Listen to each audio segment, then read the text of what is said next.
Hello, I'm Nikita Thomas from the Castro Valley High School Olympian.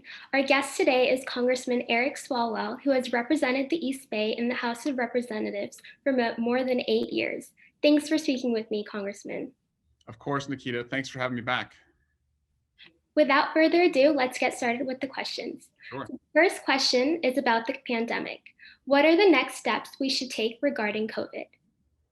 Get everyone vaccinated who is eligible. I'm so excited that the FDA has approved 12 to 15-year-olds to receive the vaccination because that will get us a little bit closer to what doctors call community immunity, where we have enough people in the community who are vaccinated that we can lessen the restrictions. Our hospitals will not be as overwhelmed, and so continuing to do that, and then until we're at that point, when we are indoors and congregated, to make sure we're still, wearing a mask if there are people around us, who are not vaccinated. But, we all know people in our lives who are hesitant about getting the vaccine. And I think being allies to them and peers to them and listening to their concerns, directing them to the science about the safety and the effectiveness of the vaccine is what we should do.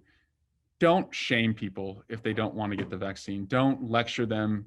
Don't scorn them. Don't tell them it's their duty or their responsibility. They understand, by and large, all of those arguments. But people have questions, and the best thing we can do is to listen to those questions and direct people to the science. And what research has found is that when people are directed to the science, more times than not, the science wins. And so I really would encourage all of you, if you know someone who has questions about it, just be a good listener and be a guide and a shepherd to the science for them. So, what can the government do to encourage people to take the vaccine? Again, put scientists out there and make sure that people in their community have access to the science, right? It's one thing to say, go to cdc.gov, and you should go to cdc.gov if you have questions, because they really go through all the concerns that people could have. But to make sure that we fund community health centers, particularly in minority communities that have historically and currently have a lack of access to healthcare, and make sure that those professionals are available for people who may have questions. And then, of course, mobile vaccination sites that are not only at the Oakland Coliseum, which was really effective in the Bay Area, but also, at churches, at supermarkets, at the places that people congregate in the communities that, have been, historically not discriminated against, but just historically have had challenges or have been, health deserts, so to speak. Our current president has made many changes since the start of his presidency. What has President Biden done in office so far that you think is significant? He's shown leadership in attacking this virus. He has sought to unite the country. Now, he may not have united Republicans and Democrats in Congress, but if you look at his policies, he's certainly uniting Republicans and Democrats in our communities, because there's wide support among both parties and independents for his policy. So I think just, having leadership in the White House has been tremendously effective at, defeating this virus. Having leadership in the White House to take on the economic challenges, to put money in pockets of families that need it the most and help businesses that need to get back on their feet has also been effective. Picking Kamala Harris as his vice president, that was the first decision he had to make, as a candidate, showing the country that, he would elevate, to that position, a person of color, a woman, the first time we've ever seen someone in that position. Also incredibly important, especially as we take on, race issues in this country as they relate to policing and discrimination. And so there's a lot of work ahead, but it's so refreshing to have, a leader, an adult, a compassionate individual at the White House. What would you like to see him do next? End gun violence. And I think about you and your classmates and how terrifying it will be when you're back to full-time in school and it registers again that you are vulnerable to gun violence and you have to do another duck and cover drill. And I bet it, has been nice to not have to do that. This pandemic has sucked for kids in school, but I bet one thing that they didn't miss were the drills or the fear. And that fear is going to persist once you're back full time. And it's my hope that we can end gun violence by passing background checks, by having an assault weapons ban, by doing more to take the most dangerous guns out of the hands of the most dangerous people. And I know President Biden gets it. He wrote the assault weapons ban law in 1994. He wrote the Violence Against Women Act, which also, does a lot to protect victims of domestic violence. And so he gets this issue. He has worked with and grieved with many of the families who have lost family members to gun violence. And it's really just a matter of, can we find and can the Senate and the House summon the courage to act on this?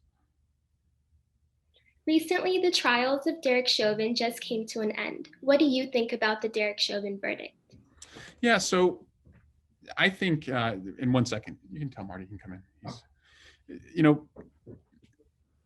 The murder of George Floyd showed that we have individual and institutional racism in our country as it relates to policing and, the African-American community. And so while the guilty verdict does not bring back George Floyd, it certainly is a verdict of accountability and hopefully a message to Washington and lawmakers across the country that it's time for us to pass the George Floyd Justice and Policing Act, that it's time to make sure that every police department in America increases its training, focuses on de-escalation, and has a workforce that looks like the communities that it patrols. There's so much work to do, and that's just in policing.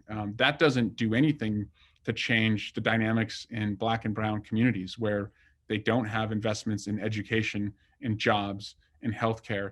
And we have to make sure that we invest in every community and that we inject hope into every community.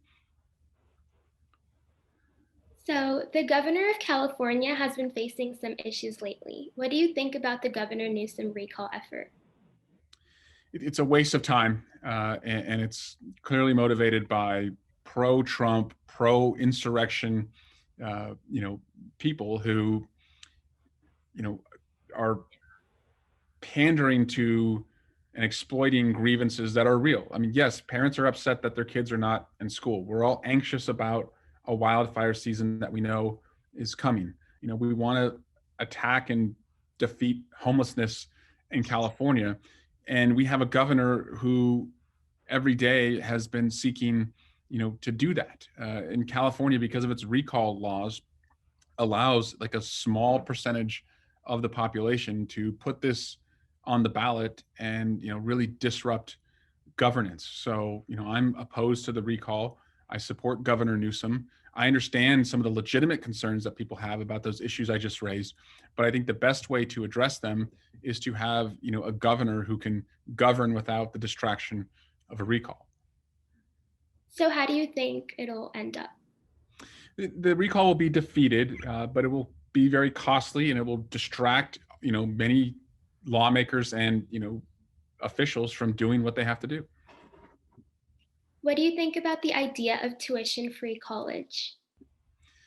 Well, I support tuition-free community college, and I have the legislation in Congress that would have student loan interest rates down to zero. And so, if you could make sure that every child in America could go to community college tuition-free, and then the last 2 years, financed at a 0% interest rate, that would go a long way to reducing the student loan debt burden.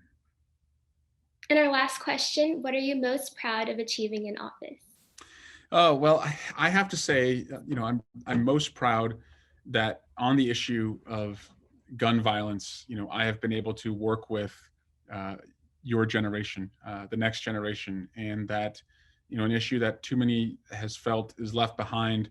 I have played a small part in elevating, the importance of that issue. I ran for president almost entirely on that issue, and that issue now today, to be a credible presidential candidate in the Democratic field for, I think, until this issue goes away, you're going to have, a very aggressive position on ending gun violence. And so I think I've played a small part in doing that. And, I do that for you. I do that for my kids. And I just do that as someone that believes that, enough is enough and we don't have to live this way anymore. Thank you so much for talking Of with course. us today. Thank We you, guys. really appreciate your time. I look forward to seeing you on campus soon. This has been Nikita Thomas from the Castro Valley High School Olympian.